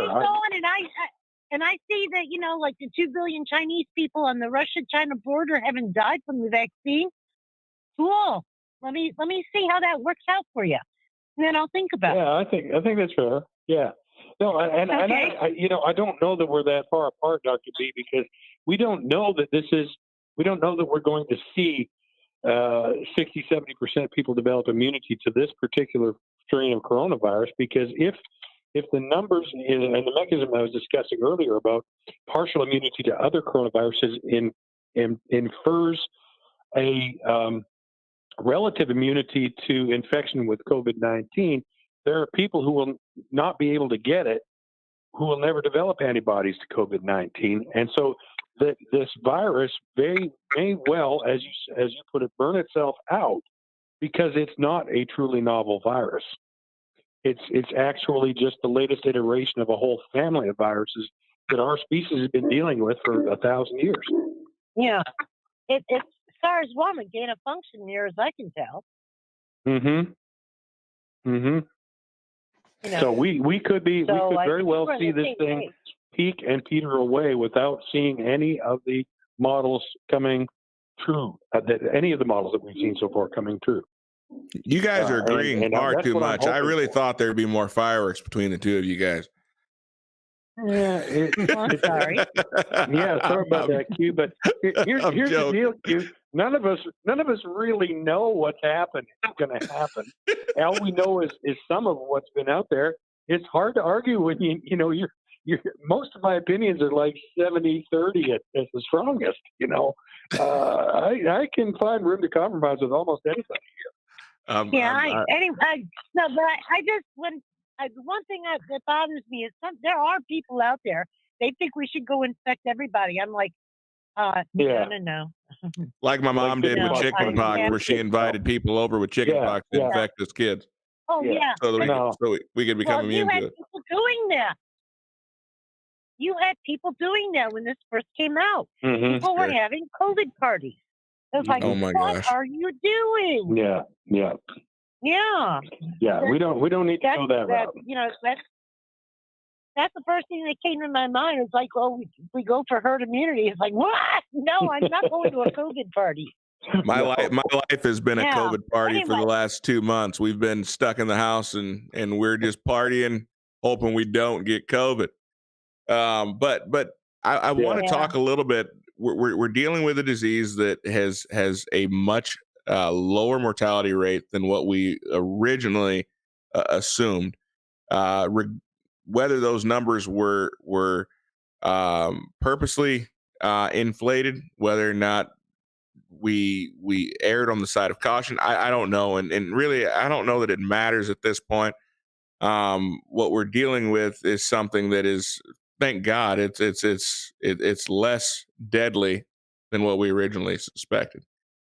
The problem is that there are a lot of people who are going to go back to work at some point to jobs that are no longer there.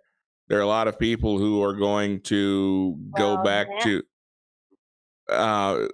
whose lives are going to be changed. That will never reopen. A large portion. Yeah. So Dr. B, just like Katrina. So I've now that's interesting.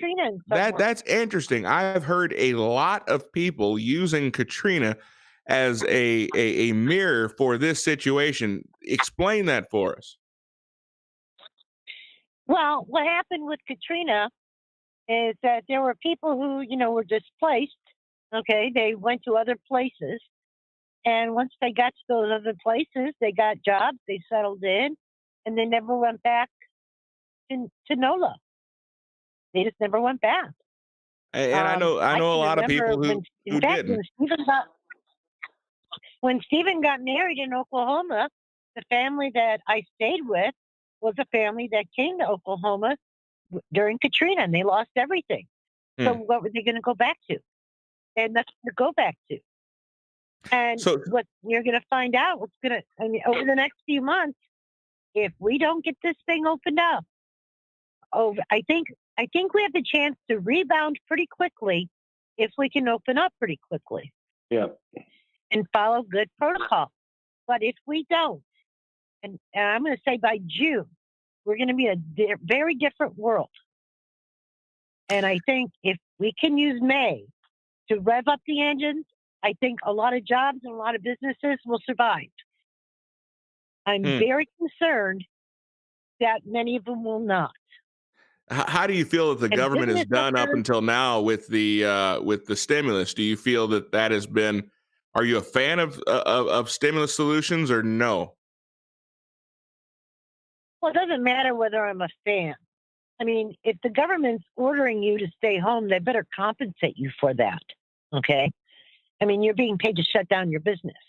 But the problem is the way it was implemented was probably not the best. That being said,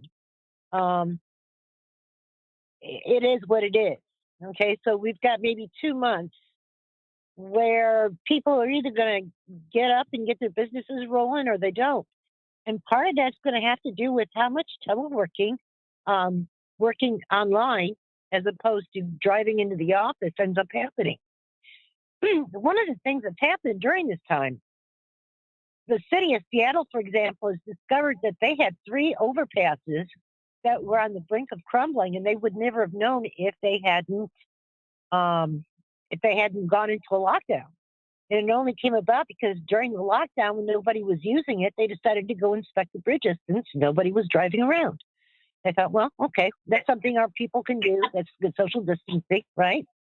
And they found they've got one very big, to the west side of Seattle, one very major artery they're not going to ever be able to reopen now. Hmm. I mean, it's in a very horrible situation. So they're going to have to get their infrastructure worked out before they even resume back to going where you drive into work. That has enormous ramifications for those people who have restaurants downtown.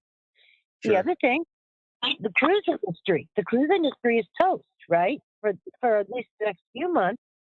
Well, all those restaurants that are down in Seattle, where you launch for the cruises, and in Los Angeles, where you launch for the cruises, there's not going to be tourists there. How are those businesses going to survive? So people are still going to want to go on there's- vacation at some point. So I mean, do most of those people Right. choose to drive? Do they choose to go to Key West? Do they choose to stay domestic? I mean, what does that look like? Well, see, and that's the whole thing. You've been on lockdown for what? How many months now? 2 months? 1 month? 2 months? Let's say 2 months. You've been on lockdown. You've been unemployed. You're not getting your full paycheck. Then you go back to work. How are you going to get a vacation right after you've been out of work for 2 months? Well, there's a large portion of Americans that are Nobody goes actually on getting vacation more for money that. from being laid off than what they were making before Corona. Yeah, well, that's short-lived. That's short-lived. Well, but how do you incentivize those people to go back to work? You shut off the aid. You don't feed the bear goes away. Come on. Well, our government has shown themselves to be wholly reliable to take candy from the baby. Look, if we are able in the next, I'm going to be able to tell you far more in another month. Right now, I think what people need to do is they need to figure out, do they still have a job? Yeah. Do they still have a business? So how do you feel that something like this is? And quite frankly, a lot of businesses, they, when they took the stimulus money, they took on the government as a business partner. Yeah. So how do you feel that this is going to affect the housing market? Quentin. Hello? Yeah, I'm here. Can you hear me? Ah! Uh-oh. I think we lost her. Uh-oh. Are you there, Doctor? Dr. Williams, you there? I'm here. Okay. I think we lost. Yeah. I think we lost him. Well, we'll have to have her back on. Now she's going to be obligated to come on Sunday, maybe. But there you go. So where have you found your solace this week? I mean, obviously you have been a I don't want to say a rat, but I mean, you've been somewhat of a gym rat as it pertains to this virus. You have probably done more research than any person I know. You have been in the lab. You have been reading productions from not only the U.S. but from all over the world. You've been reading the research, just getting into the science behind this. Where do you find your solace? Where do you see us going? And how do you feel that we're handling this? And Do you feel that we're winning the battle? Well, where I find my solace is in doing the little things that I can control. I mean, this is kind of the nature of life, is that you can't control the big stuff, so you concentrate on the little stuff you can control. And so I'm looking at what I can do in my own communities when I'm working in the ER. I try to connect with the people, and that's where I find my solace, is connecting with people. And then when I come home, I do some woodworking, and that's healthy for me too. But are we winning? I think we are. I mean, I've been reading a lot of stuff, and I'll tell you the thing that's been most surprising to me in this past week is how much angrier people are today than they were a week ago. And they're really starting to chew into each other on social media and elsewhere. You got the people who say we need to extend the lockdown for safety, and then you've got the other one saying, well, we need to end the lockdown for so that our economy will survive. And you know, both are right. There are people who need to stay in quarantine. There are people who need to stay sequestered, but most of us, that's probably not true anymore. I go back to what I said at the beginning of the podcast, Q, and that is, we started the sequestering, we started the shelter in place movements to try to avoid overwhelming our intensive care hospital capacities. We've achieved that. We haven't come even close to saturating our intensive care capability. They're laying people off here in Minnesota. I mean, there are healthcare professionals. They're laying people off everywhere. Yeah, everywhere. Everybody's getting everywhere. I'm one of them. And this is the thing that tells me, look, we were told we were going to be overwhelmed in every area, in every ICU in the country. You know, Governor Cuomo came out and said, you know, we desperately need another 4,000 or 7,000 or 10,000 ventilators if we're going to survive this in New York State. Only a few weeks ago. Well, they never even used all the ventilators they had in New York City, let alone all the ventilators they had in New York State. I think the actual number of ventilators that they used never exceeded 50% of the ventilators in New York City. So when you see those kinds of numbers, that tells you we didn't oversaturate the system. So the idea was not that we were going to prevent people from getting sick with COVID-19. The idea was not that we were going to prevent people from dying from it. We already knew it was not contained. All we could do was mitigate and flatten the curve to avoid overtaxing the medical system. We appear to have achieved that. So there's really no point in continuing the sequestering. The only point we had for doing it to start with has been achieved. Now, is it going to get worse? Is there going to be a second wave, as Dr. B talked about in China? Well, I'm not seeing numbers showing up in anywhere that I can look at actual numbers that say a second wave is coming. Are we going to see a prolongation of the epidemic? I think we probably will. We'll see COVID-19 cases and COVID-19 deaths for months to come. But as long as we don't overwhelm our capacity to care for those people, we're doing the best we can as a nation. Sure. If we continue to put brakes on the economy, we are asking for disaster. And I read something quite a while ago from a very smart guy, podcaster out of Eastern Washington or Idaho, something like that. Anyway, this fellow was pointing out, look, the thing you have to understand is the economy is not the stock market. The economy is how we feed and clothe and house ourselves. Right. And that is what really matters. How do we keep the necessities of life flowing? That's the thing that we have to keep going. Now, I'm concerned when I hear from my daughter on the phone, as I did yesterday, that she has a friend who's sitting at home in Green Bay, Wisconsin, with $25 in her checking account, no savings in her savings account, bills overdue, and hardly any food left in her cupboards. That scares me. Sure. That scares me. A young woman who a working mom with a couple of kids, with a husband, they're both out of work. They got no money left. They're running out of food. We cannot persist in this if that happens. People will behave themselves as long as they've got food. They'll even survive without toilet paper. But if they get to the point where they don't have enough food to eat, we're going to see a disruption of the social fabric like we saw in New Orleans with Katrina. Sure. And that's dangerous. So I think that realistically, we've won the first battle with this disease. Let's not lose the aftermath of the battle.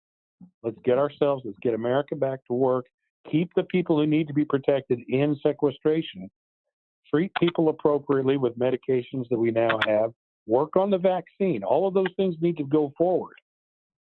But we can't afford to keep people locked up in their houses much longer. Yeah. I love. Oh, I totally agree. Oh, Hey, she's wow. back. Be back. Can you hear me? Yeah, we hear you. We do. What did you say? You agree? Well, yeah, we have to open up the economy. Of course, the Yeah. economist is going But to we say also that. have to keep people. Yeah. But I want to come back and visit this in 2 weeks, because here's what I'm watching. This virus is either going to rebound or it's going to burn out. And I'm watching Australia and I'm watching New Zealand, because if it has burnt out, then it might be productive to extend the lockdown another week or two, if it means we're rid of it for good. But if that doesn't happen and we're going to be in this hammer and dance business, then we need to start opening up. But there But are I some. Go ahead. Personal action items that people can take. Whether you hunt deer or you hunt grocery store meat, you want to start filling the pantry. You want to start putting in a garden and doing what you can do to put in your meat. Even if we get the economy open right away, there's some things going on with our reserve currency status that have to do with what's going on in the oil industry that could lead to some pretty dramatic inflationary impacts if we're not careful. Explain that to us real quick. Well, the United States is a reserve currency, okay? And what that means is the rest of the world trades in U.S. dollars, pretty much. Okay. OPEC does all their oil contracts in U.S. dollars. You've heard of petrodollars, right? Sure. So as long as the U.S. is the reserve currency for the world, it means that you have a really good wealth asset by holding the U.S. dollar. And right now, the U.S. dollar is ridiculously high because other countries, people in other countries, other investors have fled to the dollar. Now, what that means is a couple of things. It means that your dollar is worth a lot, so you have good buying power of what little goods are out there. But it's really bad because it means it's really hard for us to export. Our exports become more expensive. Now, if we start to slide as the reserve currency because of the OPEC situation, and because people aren't using oil anymore, then that's when things begin to change. Because as those dollars come home and the dollar loses its status as a reserve currency, prices will start to rise very dramatically. To the good, we will be cheaper. Our goods will be cheaper when we export them. But as a consumer, it's going to really hurt. Mm. I mean, How are you this are you are plays you are you out. are you talking about hyperinflation, or are you talking about just inflation in I'm general? talking to Vita. Well, anything between inflation in general and don't cry for me, Argentina. Yeesh. Um, well, you have the Federal Reserve is pumping up the stock market right now to pre-Obama, to the level it was when Obama left office. Basically, all the Trump gains are wiped out. So, what, if we come back big, those markets can roar back. But like I said, the next 2 weeks are pretty critical. A lot So of it's you're going to depend on what happens with OPEC. A lot of it's going to depend what happens with the reserve status, and a lot of it's going to depend on these governors have got to open up the rural areas and let people put in food, and people have got to put in gardens. Even if you're in lockdown, you live in an apartment, throw out a container, go to Home Depot, get you some buckets, pop some seeds in there, lettuce, whatever. Okay, at least try to put in some string beans, some tomatoes. Uh, you know, start learning a little bit about gardening and put in that garden, even if Mm. it's a container garden. You can do a lot with a bucket of soil. okay. As what I'm watching, there's things I'm watching over the next 2 weeks. I'm going to know a lot more. But I tell you what, when you see the futures contracts for oil at June close at minus 35, No, Halliburton has done layoffs down there in Texas. They're talking. They're not saying laid off; they're being furloughed. what does that So mean? What does that mean? Minus 35 June oil. Explain that to our subscribers. that means they'll pay you $35 a barrel to take it. So That's basically the loss in your contract. That's basically the loss in your. You're gonna have to take delivery on your oil because nobody wants your futures contract. Hmm. You're done. You're stuck taking the oil. See, people buy and sell futures contracts mostly to protect themselves, Right. and rarely do you actually end up taking possession of the product. Well, this is one of those cases where there's a lot of people are stuck taking the product or paying somebody to take the product off their hands. Wow. Yeah. So, like I said, the next 2 weeks is going to be pretty critical. So I would like, before I tell anybody what to do, or I think that we need to do some reflecting. First, you keep your health. If you don't have your health, the rest of it doesn't matter. sure. The second thing is, if you've got any of the comorbidities, especially if it's pre-diabetes, obesity, whether it's the keto diet, Weight Watchers, I don't care, get the weight off. Okay, I lost 90 pounds in 8 months back in 2017, and I've kept it off. And if I can do it, you can do it. I did it as a postmenopausal old woman, which is the group that's probably the most stubborn. So if you got a comorbidity, do what you can to get that down. The third thing is no matter what situation you're in right now, reflect back on the past couple months and think about what has been the things you would have done differently had you known you were going into this situation. For a lot of people, that's going to be very instructive. Mm. I think everybody can look back and say, if I had known in January, New Year's Eve, what was coming at me down the pike, which, by the way, I did know, but most people thought I was crazy. If you had known New Year's Eve what was coming down the pike, well, you remember when we first talked about this, you thought I was crazy when I was kind of tongue-in-cheek crazy when I was talking about this coronavirus being a thing. Sure. Think about the things you would have done differently. knowing everything you know now, and implement them. Wow. If you are stuck in an urban area and you are going absolutely bat crazy in your little tiny apartment in the urban area, think about whether it's worth your while to continue that lifestyle. There's a whole big world out there. If you are in a hot zone, you don't have to live there forever. Some of these places that are hot zones are never going to be the same again. Wuhan, China will never be the same again. It's going to look like Detroit after.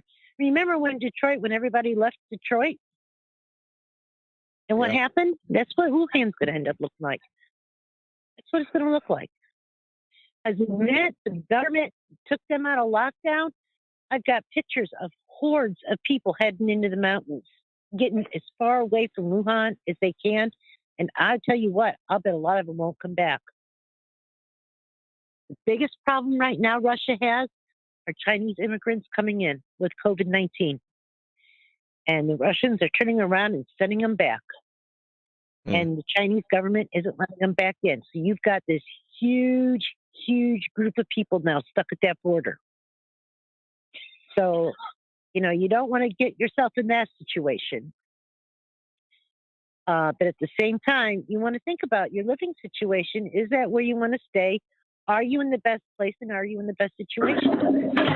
And so Soder, Dr. B is telling us we need to head to Canada. As soon as this thing is over. No, That's what she not just going to said. become a leaf. She said head north to the border. I just heard her. Not. I said you had. Dr. Williams, you heard it, didn't you? Where you're living. Well, I'm not sure that's what you said, but if you want to go up to Canada, good luck getting across the medicine line these days. You won't get across. No, you won't. No, but I'll tell you, I'm gonna have to leave the call here pretty quick, Q.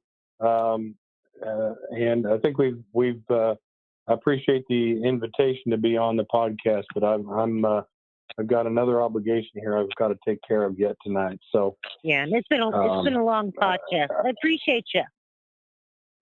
Yeah. Well, thank you so much, Dr. Williams. You've been a great friend of the show. Appreciate it. I look forward to reading your rundown tomorrow for sure. So thank you so much for your time, and we'll look forward to seeing you next time. Thank you. I appreciate the invitation, and I appreciate the conversation with Dr. B. It's been most enlightening. Look forward to hearing more from you. Yeah, amen. And I don't know how to get a hold of you, but I'm sure Josh does. I'll send him the stuff I have on that. Yeah, I'd love to see that. I really would. That would be very enlightening. Yeah. Very good. Okay. Thank you, folks. All the best. Thank you, Dr. Williams. Yeah. All right. And actually, if we're gonna do a show a little bit more in depth on economic issues, maybe we should do that as a separate show. But I think for most people, right now, what they just need to reflect on is what would they do differently. You know, Buy more toilet and really paper. think about that, because, well, would you? Yeah. Honestly, Yeah, I would. I think I'd buy more. I haven't seen Clorox wipes on the shelves since at least a month. Wow. I probably would have invested in Charmin for sure. Somebody up there, one of those paper companies, huh? Yeah, I would have But put I mean, money. no, at Home Depot, companies like Home Depot and Walmart are doing great guns. I mean, if you're looking for stocks, but no, I mean, as far as you know, and you really want to think about if this does not burn out, how do you prepare for the next lockdown? And you know, are you going to be able to come out of this lockdown with your finances in order. And that's a very tough, that's going to be individual by individual. There are people who are, their businesses won't come back or their jobs won't come back. That's going to happen, you know? Yeah. And some people may find new avenues to make money now that are more profitable than they were doing at their old job. Yeah. And probably people don't want to, I'm sure some physicians don't want to hear that in particular, but that's the way medicine's happening right now. I mean, with telemedicine, it's really changed the dynamic of medicine. Right. That industry will never be the same again. Yeah, the healthcare industry, You realize especially that, here right? in Minnesota, is taking a major hit. And it's sad to see, but a lot of people have seen their jobs go by the wayside, and we definitely rethink what we once thought of as essential versus what we think of as essential today. Yeah. So I think up until recently, I think medicine has been very centralized, and I think there's opportunities for a decentralized model that may end up working. But telemedicine has very much really altered the way we do medicine in this country, sure. and it'll never be the same again. And that's going to have some permanent impact on people's lives. And it's going to take people time to realize that. Yeah. And it's tough. Well, I definitely would love to have you come back on in a couple weeks, for sure, and talk about as the picture becomes more clear. Those are some things that I think that we could all benefit from. I think the biggest one for me is uh, what are some things you wish you would have done had you known this day was coming back in December or January, and implement those things. That's Yeah. gold. That's gold right there. That dog will hunt for sure. And So you have to really, because it doesn't matter what the case fatality ratio, all the other stuff doesn't matter. It's what policymakers. And then you have to look at the election. Do you want these people running your, when I say these people, whoever it is locally that you've got running the show or at the state level, do you want to put those people back in power? well, this will have a lot of political implications. I agree with you on that, because we've seen the best and the worst in a lot of our elected officials um, on all levels, and people have been forced to pick a Oh, side. yeah. And yeah, no, I agree Well, with you on that. you have a governor in Michigan who's a very nice lady and very well intended Democrat, but she started pursuing agendas inside those lockdown orders that, quite frankly, had nothing to do with COVID-19. Absolutely. COVID-19 doesn't care if you have a motorboat or a sailboat. And I don't see, if you're locked down, why not paint your house and plant a garden? And Right. yet those two things people wouldn't let you do. Really? Why not? If people are kept busy while they're at home, then being at home probably wouldn't, get the honeydew list done. Well, I broke the So- law this week and almost went to jail, and your son had to help me out because I decided to go camping. So yeah, the awful crime of camping in the state of Minnesota. So we went out to the woods, decided to pitch our tent, and found out that was against the law according to the governor's executive order. So Really? So that defies. So I'm going to send you something called forest bathing,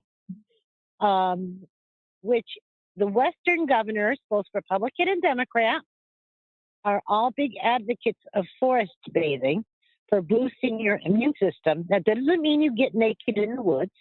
It means you are in the woods. To be Whether you're fair, walking in the or state just of sitting there, Minnesota, whatever. we are allowed to spend the day in the woods. We are allowed to go to the woods. We're allowed to hang out in the woods, but we must be in our home by sundown. So we cannot be in the woods after the sun goes down. So sleeping out there is against the rules. Hanging out there all during the day, no problem. But sleeping out there is against the rules. So That's very weird. that statement sums up our Governor Walz here in Minnesota. Very weird. Very weird. Well, then that's something to think about when the governor's race comes back up, huh? I guess Soder will have to figure that out. I'd love to get him on the show. Walls? Well, I mean, you have two strategies: vote him out, or you can persuade him, you can vote him out, or you can leave the state. Well, I think I have a better chance of the there's going to be a second. lot of states where people leave. I think there's a lot of people who are probably going to leave the states they're in. For sure. I think there's I don't want to go through this again here.